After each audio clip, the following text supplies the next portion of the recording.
teman-teman, kalian tahu nggak apa itu shock septic? Shock septic merupakan salah satu kondisi kegawat daruratan yang disebabkan karena adanya peradangan di seluruh tubuh akibat infeksi. Nah, selanjutnya tanda dan gejala. Apa saja sih tanda dan gejala shock septic itu? Yang pertama, penderita mengalami penurunan kesadaran yang sangat signifikan. Yang kedua, tekanan darah rendah, denyut nadi teraba lemah. Yang ketiga, demam. Yang keempat, kelelahan. Yang kelima, denyut jantung cepat. Nah, selanjutnya, bagaimana sih cara hidup sehat untuk pengidap sepsis? Yang pertama, rajin cuci tangan. Salah satu cara mencegah sepsis adalah dengan menjaga kebersihan tangan.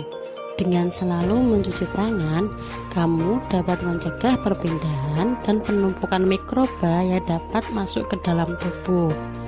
Waktu yang tepat untuk melakukan cuci tangan adalah yang pertama, saat mau makan. Yang kedua, setelah batuk. Yang ketiga, setelah buang air besar atau buang air kecil.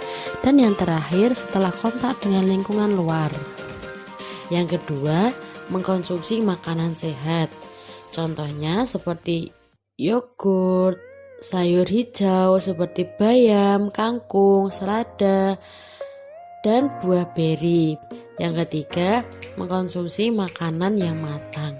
Kebersihan dan kematangan makanan perlu dipastikan sebelum dikonsumsi. Yang keempat, pastikan kebersihan air minum. Kebersihan air minum memang peranan penting dalam pencegahan sepsis. Hindari minum air keran. Yang kelima, menjaga kebersihan lingkungan sekitar. Semakin sedikit mikroba, risiko terjadinya infeksi dan sepsis semakin kecil. Selanjutnya, pertolongan pertama pada orang yang mengalami shock septic. Langkah pertama adalah pastikan kesadaran penderita dengan menepuk-nepuk. Jika tidak ada respon, segera menghubungi nomor telepon gawat darurat 118 atau 119 untuk memanggil ambulan. Yang kedua, cek nafas dan nadi penderita. Jika penderita tidak bernafas dan tidak teraba denyut nadi, segera lakukan pijat jantung. Namun, pijat jantung ini hanya boleh dilakukan oleh tenaga kesehatan yang sudah terlatih. Yang ketiga, baringkan penderita. Angkat kaki penderita tersebut sekitar 30 cm lebih tinggi dari kepala. Hindari langkah ini jika kepala, leher, maupun punggung penderita mengalami luka atau ada bagian patah. Yang keempat, jika penderita muntah atau mengeluarkan darah dari mulutnya, miringkan tubuhnya agar muntah dan darah tidak tertelan. Jangan mengangkat kepala penderita. Yang keenam, jika terlihat ada luka, lakukanlah perawatan luka sebagai berikut. Yang pertama, cuci tangan terlebih dahulu. Langkah perawatan luka terbuka yang paling mendasar adalah selalu mencuci tangan dengan air bersih dan sabun, agar bakteri, virus, ataupun organisme lainnya yang berada di tangan tidak masuk dan menginfeksi luka. Yang kedua, hentikan pendarahan. Perdarahan luka terbuka yang berikutnya adalah menghentikan perdarahan sebelum mulai membersihkan luka. Yang ketiga, bersihkan luka.